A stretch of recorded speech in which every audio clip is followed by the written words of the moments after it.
The National Weather Service in New Orleans has issued a flash flood warning for Central Ascension Parish, Central East Baton Rouge Parish, until 6:10 p.m. Central Standard Time Friday.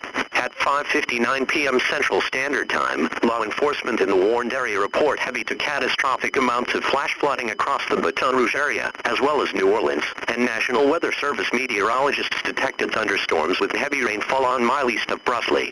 The storm producing the heavy rainfall was nearly stationary.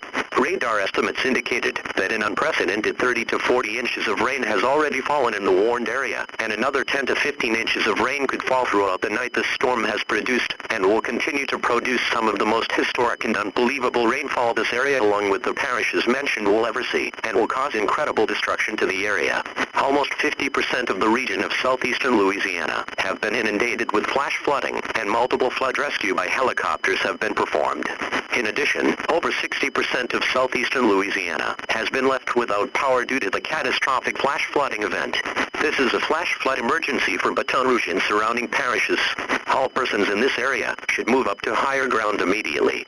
Stay tuned to NOAA Weather Radio for more information.